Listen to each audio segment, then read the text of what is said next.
What's going on YouTube? Welcome back to Living Life Fast. Today we're going to be talking about the new M3 CS, which will be available January of 2018. I thought we'd go into a little bit of detail and figure out what makes the car so special.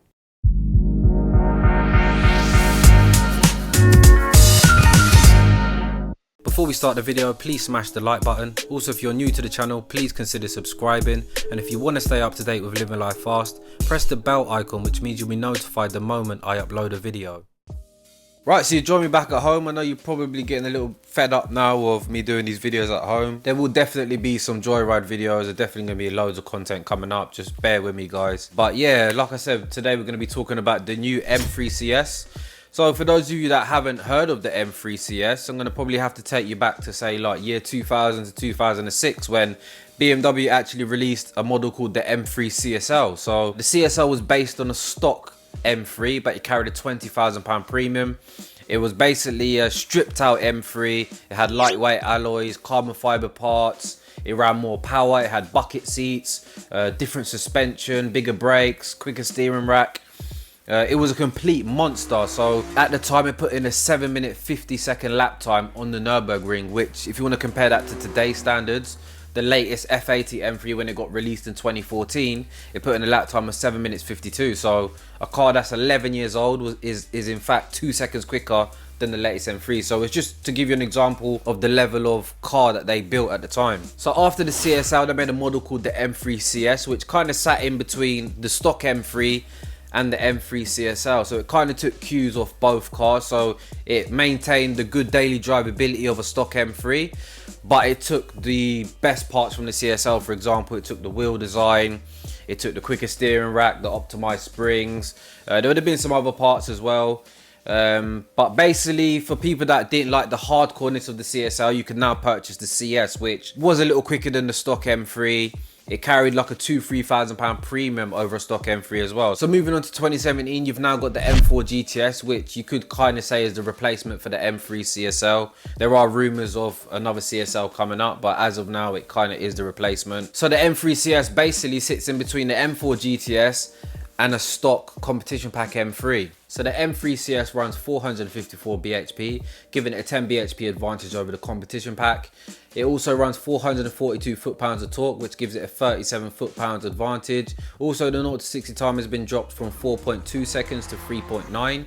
And the top speed's also been raised to 174, which makes this the fastest and most powerful ever production M3, putting in a Nürburgring lap time of 7 minutes and 38 seconds. Just to put that into perspective, that's actually 14 seconds quicker than the stock M3.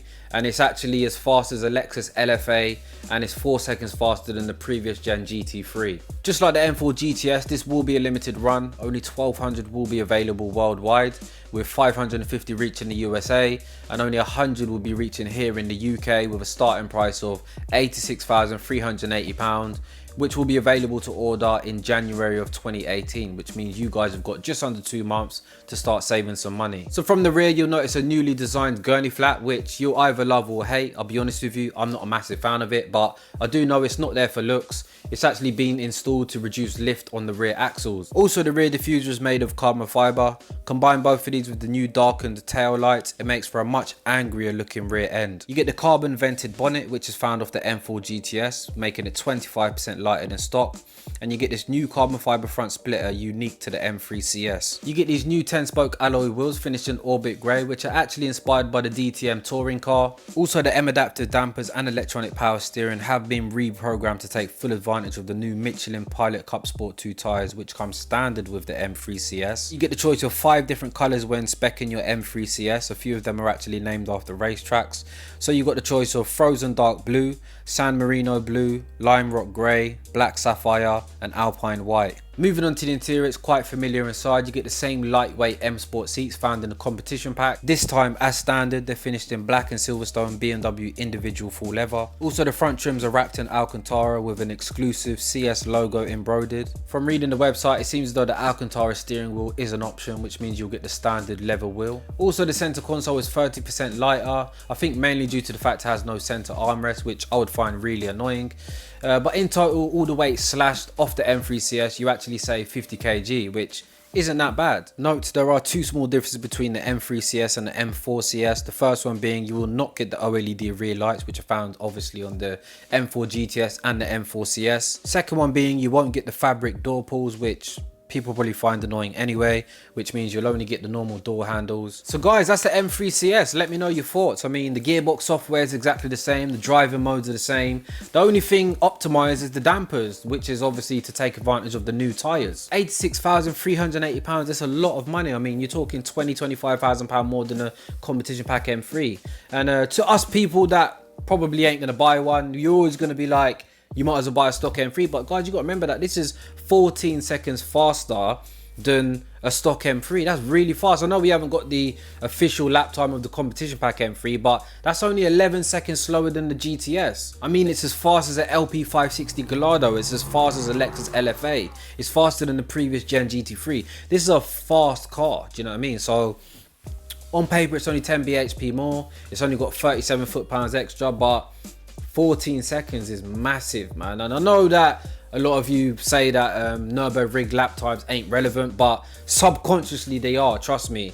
Because although BMWs are about having fun and, you know, being involved in the drive, it's also good to know that they're capable. That's the main thing. They are actually capable cars as well. So although yes, we do drive them because we enjoy driving, but we also know that they're super capable, do you know what I mean? And I would love to know that I'm driving in a car that can put in a 7-minute 38 at the Nürburgring. So you've been watching Living Life Fast. Please remember to give it a thumbs up if you enjoyed it. If you're new to the channel, please consider subscribing, and I'll see you guys soon. Thank you for watching. Bye.